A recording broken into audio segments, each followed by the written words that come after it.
The draft is supposed to be a dream come true, but for a surprising number of players, it's turning into pure frustration.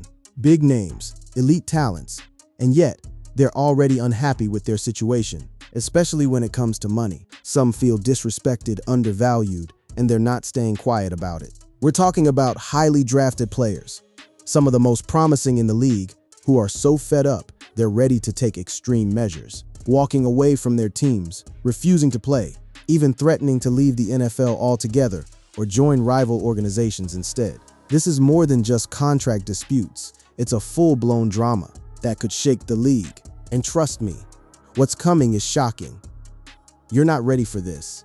In this video, we're breaking it all down. Get ready.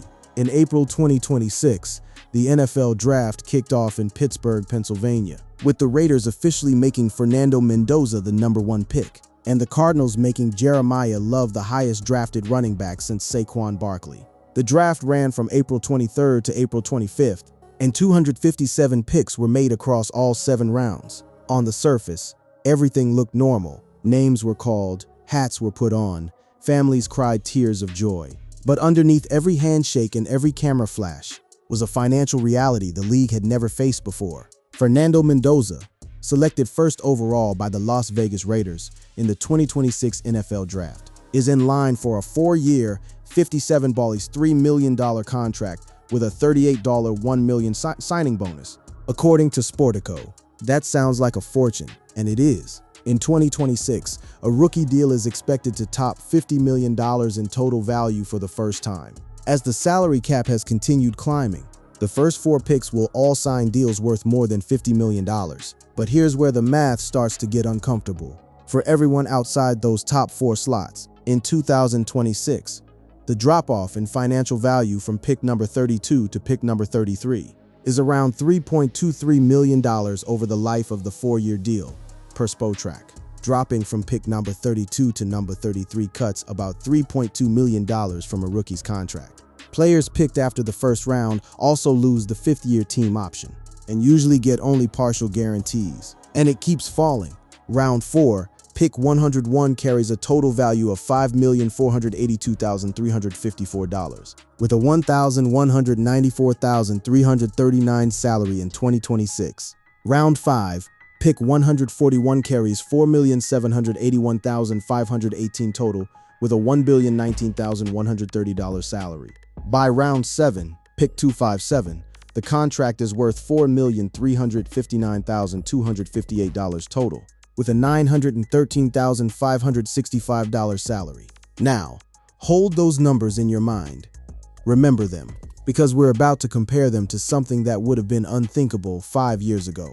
A top college player can realistically earn $2 million to $5 million in a single season through NIL deals and collective-backed agreements, not over 4 years in one single year. In the uncapped and loosely controlled world of college football, veteran starters are reportedly earning much more. Carson Beck, for instance, is receiving between $3 and $4 million from the University of Miami's NIL collective, according to multiple reports. When a college quarterback is pulling in more per year than an NFL draft pick's entire 4-year contract, something has fundamentally changed. And that something is what has led to the most destabilizing conversation in pro football history. One where the players, for the very first time, have the leverage to say, "Pay us or we're out." To understand how we got here, you have to go back to April 2025. That's when the NFL draft became a nationally televised financial cautionary tale, broadcast in real time.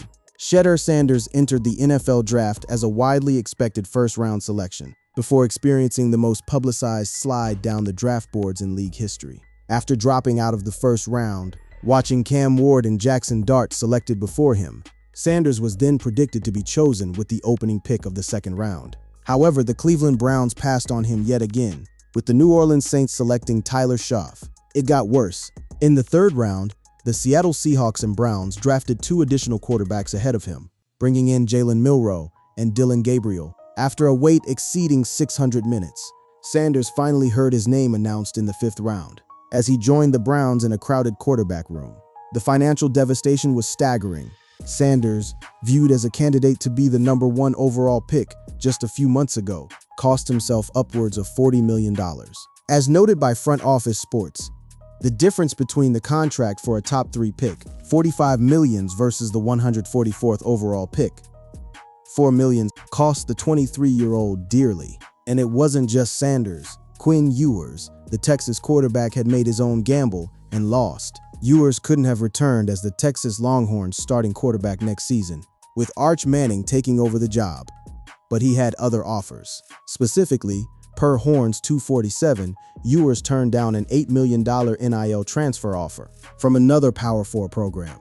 Instead, Ewers took his chances in the 2025 NFL Draft. However, following a season rocked by inconsistency and playing through injuries, he wasn't selected until the 231st overall pick by the Miami Dolphins. Quinn Ewers had $8 million in NIL offers sitting on the table at Texas. He turned them down, entered the 2025 NFL Draft instead, and signed with the Miami Dolphins as a 7th-round pick for a 4-year deal valued at $4.3 million.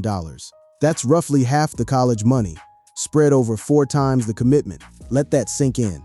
A 4-year NFL commitment worth less than what one single season of college football would have paid him. And every single prospect sitting in a college dorm room or a booster's living room, watching the 2025 draft, saw that math play out on live television. There are no polarizing players in this year's draft. Certainly no Shedeur Sanders. And even Sanders has conceded that he could have done a better job of handling the pre-draft process.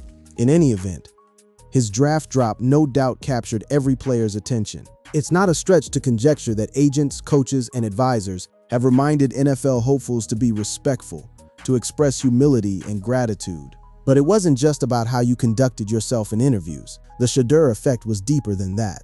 It was about the raw mathematics. If the NFL could slide you from a $45 million payday to a $4 million payday overnight, and college could guarantee you $3 million to $8 million with zero risk of that kind of financial freefall, which option starts to look smarter?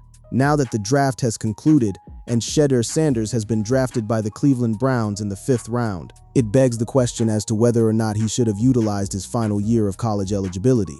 His situation highlights the growing risk-reward gap athletes must now navigate between NIL earnings and professional advancement. That risk-reward equation didn't just affect one player. It rewired the decision-making apparatus for an entire generation of prospects, and the consequences started showing up immediately in the 2026 class. When San Francisco 49ers general manager John Lynch sat down at his pre-draft press conference before the 2026 draft, he did not mince his words. "You're seeing a lot more 25-year-old rookies," Lynch said. "It's the opportunity for these guys to stay and make good money doing what they're doing. I don't have all the answers there, but I do believe it's something as a league we have to pay a lot of attention to." Lynch points out the NFL is now in competition with college, rather than functioning as the promised land. That last line is the one that should terrify every NFL front office executive. The NFL is now in competition with college, not as a feeder system, not as the minor leagues, as a competitor for talent. And in some cases, the NFL is losing that competition. Eagles general manager Howie Roseman said he's even more determined to draft players who truly love playing football. Now that the financial incentives for some of those players have changed, the biggest issue is that for the first time in the history of the National Football League, you're taking players who are taking pay cuts, Roseman said. For the first time in history, a sitting NFL general manager standing in front of cameras and acknowledging that the league's financial structure now pays incoming players less than they were making before they arrived. With college revenue sharing going into effect before the 2025 season, top programs are now spending up to $20.5 million on student athletes, with the majority earmarked for the most talented football players. There are undoubtedly players who will be drafted Saturday, who topped the $1 million mark last season and will earn less in the pros. And the quarterbacks are the canaries in this coal mine. LSU's Garrett Nussmeier and Miami's Carson Beck are projected to be the next quarterback selected, with both potentially coming off the board in the 2nd or 3rd round Friday night, and both likely earning less as NFL rookies than they made as established college starters. That's not a hypothetical scenario someone dreamed up for a debate show. That's the actual financial reality of the 2026 NFL Draft. Players walking across the stage, shaking the commissioner's hand, and signing contracts worth less than what they were earning as college students. Name, image, and likeness valuations are much more public. Nearly half of the top 50 NIL valuations in 2025 belong to QBs. according to On3, with 24 of those over $1.5 million.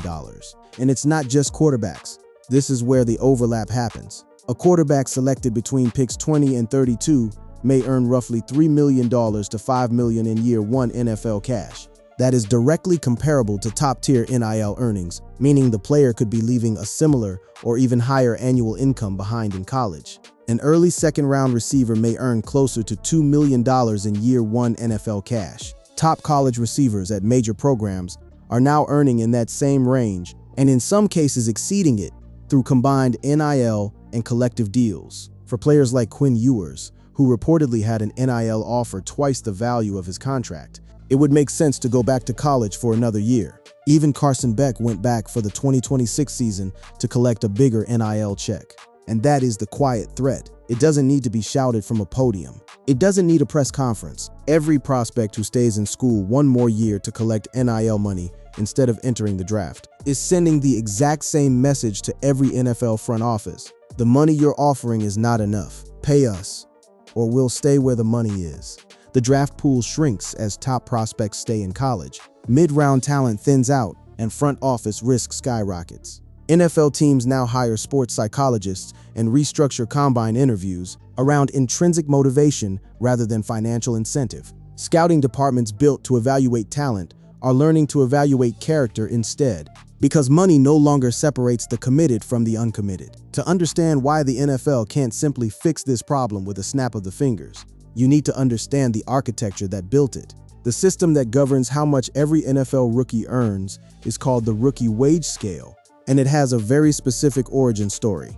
The NFL's rookie wage scale was introduced in 2011 as a means of capping the amount teams could pay their top draft picks. The rookie wage scale establishes salary parameters for players based on their draft slot. Before 2011, the draft was a financial Wild West. Unproven players could command massive, fully negotiated contracts before ever stepping on an NFL field. The owners hated it. Teams were locked into enormous guaranteed money for players who hadn't proven they could compete at the professional level. So the 2011 collective bargaining agreement created a rigid system where every draft pick has a specific financial value, and not all deals are created equal. The higher a player is selected, the larger their contract, with salaries gradually decreasing as you go further down the order. First-round picks receive 4-year contracts with a 5th-year team option. These deals are fully guaranteed, making them the most secure in the draft.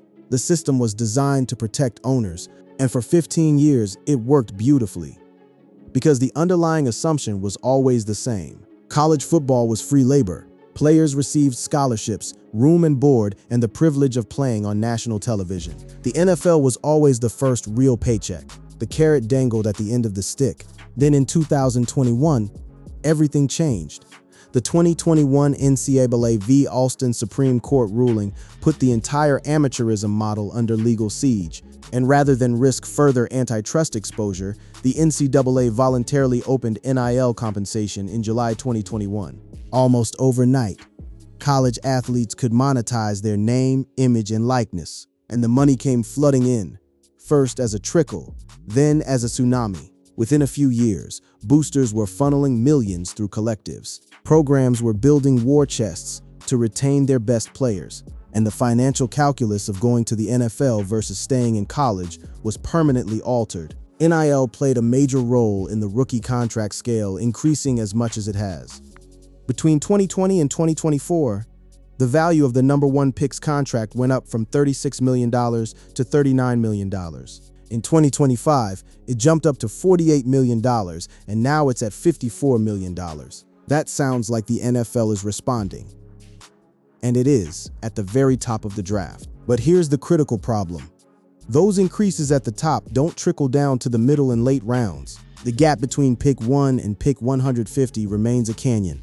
And the NIL money that college players earn doesn't care about draft position at all. For players, draft position is everything. The difference between being selected first overall and in the later rounds can exceed $50 million over the life of a rookie contract. This year's 32 first-round selections are on pace for a combined haul exceeding $900 million, with signing bonuses alone accounting for $542 million of that total per Sportico. But spread that wealth across all 257 picks, and the picture looks vastly different. The figures are determined by the NFL's salary cap, which moved up to $301.2 million in 2026. A source told Sportico that signing bonuses for the 2026 class rose about 18.5% compared to last year. This follows a 26% increase in 2025 and a smaller 3.8% rise in 2024. The league is clearly pumping more money into the rookie system, trying to keep pace. But it's a rigid structure, locked into the current CBA, and it cannot flex fast enough to match an uncapped, unregulated college market, where boosters and collectives operate with virtually no spending ceiling. The rookie wage scale, built in 2011 to protect owner profits, now bleeds talent back to the schools it was supposed to drain. And that is perhaps the most ironic line in all of modern football. A system designed to keep money in the owner's pockets is now the very mechanism driving talent away from their league.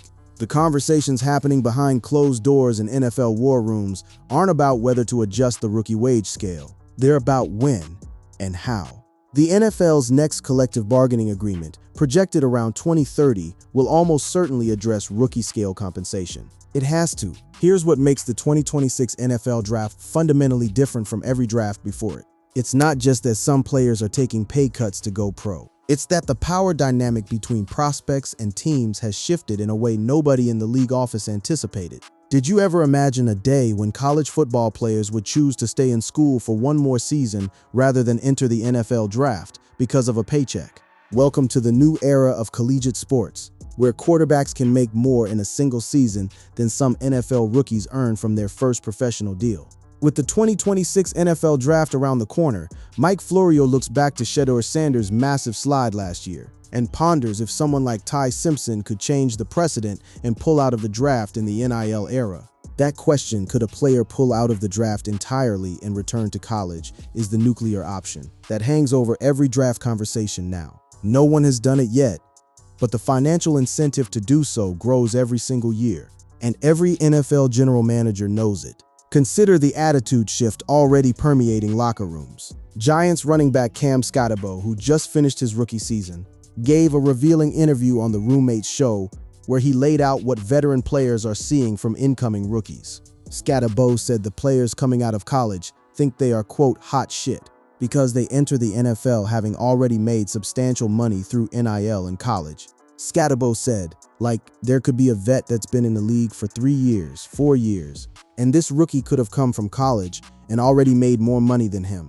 Skattebo said he wasn't talking about any of the rookies on the Giants, but he has seen rookies who have made money enter the NFL with a sense of entitlement. You could just tell by the way these college kids act now, Skattebo said. There's some people act right. Some people don't care that there was ever such thing as a rookie situation. That entitlement isn't just attitude, it's a reflection of genuine economic leverage. When you've already cashed 7-figure checks, the NFL's rookie minimum doesn't command the same deference it once did. And agents are weaponizing that leverage in negotiations, in pre-draft conversations, and in advising their clients on whether to declare at all. This new financial reality has NFL teams scrambling to rethink their draft strategies. Eagles GM Howie Roseman has pointed out that it's more important than ever to draft players who truly love football. After all, if a rookie is making less in the NFL than he did in college, what's going to keep him motivated? Teams want to know their picks are in it for the right reasons. The scouting combine has been transformed by this reality. NFL teams now hire sports psychologists and restructure combine interviews around intrinsic motivation rather than financial incentive. Scouting departments built to evaluate talent are learning to evaluate character instead, because money no longer separates the committed from the uncommitted. Think about what that means for a moment. The NFL, a league built on evaluating 40-yard dash times, arm strength, and vertical leaps, is now spending significant resources trying to figure out whether a 22-year-old genuinely loves football enough to accept less money to play it. And not all of them do. The league built a pay structure that assumed college would always be free labor. And that assumption just cost them a top 5 quarterback who chose Oregon over the Jets. That's the ultimatum. It doesn't require a press conference. It doesn't require a holdout. It doesn't require a single player to stand at a podium and say, pay us, or we're out. The ultimatum is already being delivered. Silently, decisively, and with increasing frequency, every time an elite college prospect looks at the math, and decides that another year on campus is worth more than walking across the draft stage. For the first time in the modern era, some NFL rookies are stepping into the league after taking a pay cut to get there. That reality would have sounded absurd even 3 years ago. Now it is shaping decisions at the highest level of the sport. The NFL has always been the financial destination. That is no longer guaranteed in the short term. The ones who do come to the NFL, they want different things now. They want guaranteed money closer to what they were making. They want faster paths to free agency. And if they can't get those things through the draft, they'll get them through the transfer portal. The rookie wage scale was designed in a different era. If the gap between college earnings and rookie earnings continues to close, pressure may build to adjust contract structures, particularly around early cash flow and incentives. This is not an immediate change, but it is an emerging discussion point within the league. The 2026 draft just wrapped up in Pittsburgh. Round 1 was all about protecting the quarterback, with 9 offensive linemen hearing their names called among the first 32 selections. All in all, 7 tackles and 2 interior linemen went on night 1. There were trades, there were surprises, and there were millions of guaranteed dollars distributed to a new class of rookies. But the real story isn't who got drafted or where they landed. The real story is the growing list of names that weren't in the draft at all. The blue-chip talents who looked at the NFL's offer, compared it to what college was willing to pay them, and made a decision that would have been unimaginable a decade ago. They said no. The most important takeaway is structural. Some players are now entering the NFL while earning less than they did in college. That changes how decisions are made, how teams evaluate talent, and how the future of football will be shaped. This is not a temporary storyline, it is a turning point. The NFL is the most profitable sports league on the planet. Its salary cap just crossed $301.2 million per team. Its TV deals are worth tens of billions of dollars. And yet, for the first time in its century-long history, it's watching college football outbid it for its own future workforce. Pay us or we're out. The players don't need to say the words, the money says it for them.